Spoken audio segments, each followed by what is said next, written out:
সালাম আলাইকুম, স্বাগত জানাই আজকের আমার এই ভিডিওতে। অ্যাপেস্টাইন গজবে ইরান শেষ, হায়নাদের উল্লাস। আশা করি সবাই ভালো আছেন।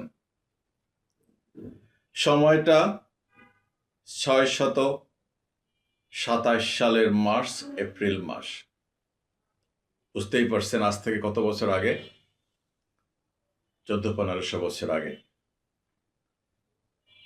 মদিনা, সোনার মদিনা। ওহুদের যুদ্ধে, বদরের যুদ্ধে হেরে যাওয়ার পরে তারপরে আরো একটা যুদ্ধ হয়েছে, ওহুদের যুদ্ধে। মানে মক্কার লোকরা জ্বলতে ছিল, তাদের কলিজা জ্বলতে ছিল, মার খেয়েছে তো। মুসলমানরা আগে অবশ্য ওদেরকে আক্রমণ করে নাই, ওরাই আক্রমণ করতে আসছে আগে। যারা মুসলমান তারা জানেন। এরপরে 627 সালে আবার তারা প্রতিশোধ গ্রহণের জন্য, এবং মদিনারও কিছু ইহুদি নাছাড়া খ্রিস্টান ছিল যাদের ইন্ধন ছিল, তারা গোপনে গোপনে মক্কায় যোগাযোগ করে মদিনা আক্রমণ করার জন্য প্ররোচিত করেছিল। সেই প্ররোচনায় 627 সালের মার্চ মাসে গ্রেট আবু সুফিয়ানের নেতৃত্বে 10,000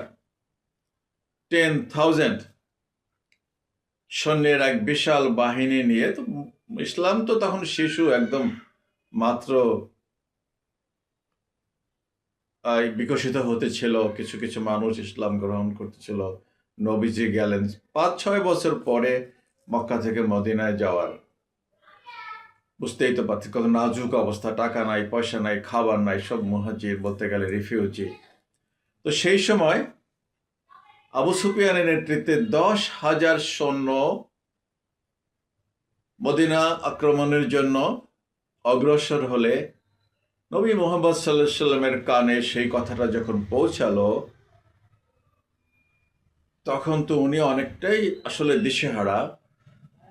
ওই সময় এই ইরানের পারস্য থেকে যাওয়া এক জমিদার পুত্র, রাজপুত্র সালমান ফার্সি, পরে দেখবেন ওনার জীবনী, অত্যন্ত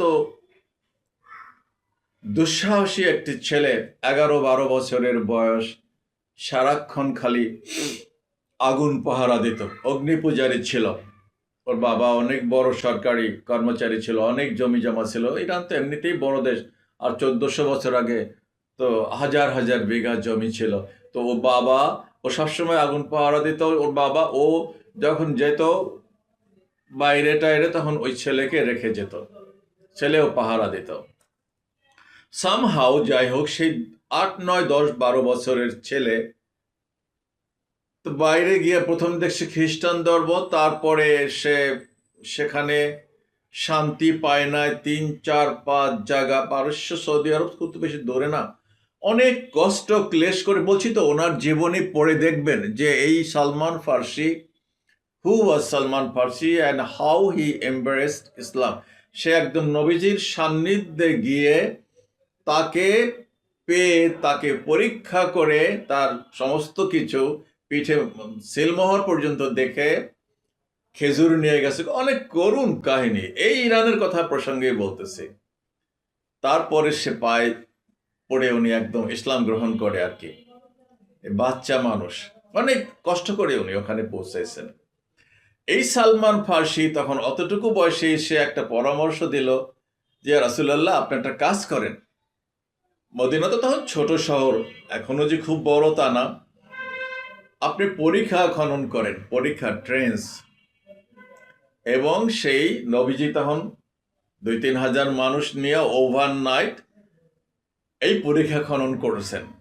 একদিকে মুসলিম বাহিনী, আর সামনে যেদিক দিয়ে মক্কা থেকে ওরা আসবে সেদিকে পরীক্ষা খনন করে বসে থাকছে। ওরা তো সে দেখে যে হতভম্ব, এখন এই পরীক্ষা পার হবে কেমনে, এই খন্দক পার হবে কেমনে? এতে নামলেই তো উপর থেকে তীর, ধনুক, লাঠি হাতে, পুরা পাথর ছুটলেই হাতেই তো ওগুলো মারা যাবে।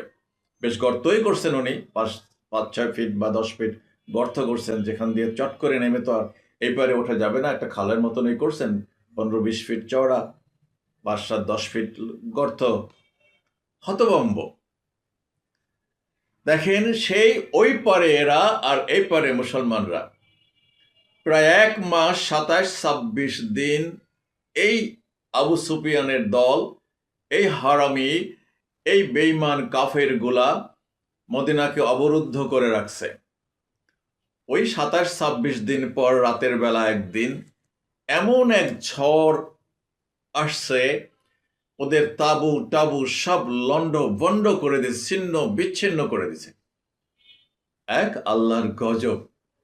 নাকানি চুবানি খেয়ে তারপরে তারা, বুঝতেই তো পারেন, ব্যর্থ মনোরথ হয়ে সামহাউ মক্কায় পৌঁছাইছে, ঝড়ে কবলিত, ঝড়ে বিধ্বস্ত হয়ে। তো এটা তো আল্লাহর তরফ থেকে। এরকম বহুবারই নবীজির জীবনে হয়েছে, মুসলমানদের জীবনে হয়েছে।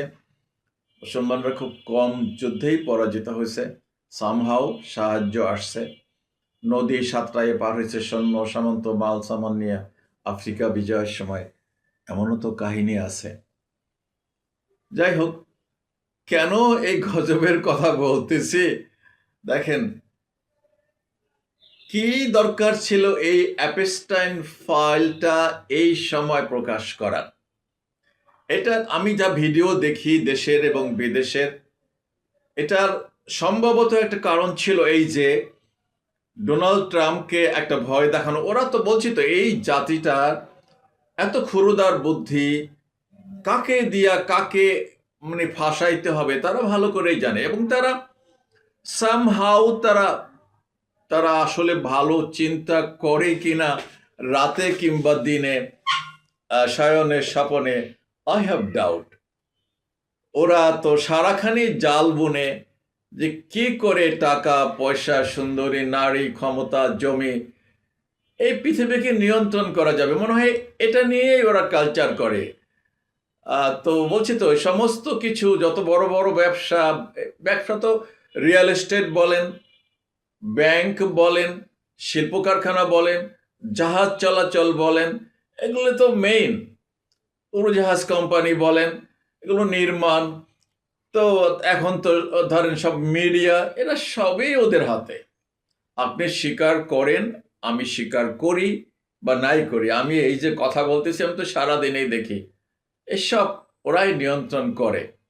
নয়তো ব্যবসার খাতিরে আমাদেরকে কিছু বলে না, কারণ এটা তো ওদের ব্যবসা। এই যে আমাদের এই ফোন চলে, এই মিডিয়া চলে, এই নেট চলে, ওরা তো এক্সপ্লয়েট করতেছে 2 হাতে। এই যে আমরা কোকা কোলা খাই, অমুক খাই, বিভিন্ন প্রোডাক্ট খাই, তারা তো টাকা খালি বানাইতেই আছে, স্বর্ণ জমাইতেছে, এই দেশের ক্ষমতা থেকে অমুককে নামায়, সেই দেশের ক্ষমতা থেকে অমুককে নামায়, তমুককে নামায়, উঠবস করায়।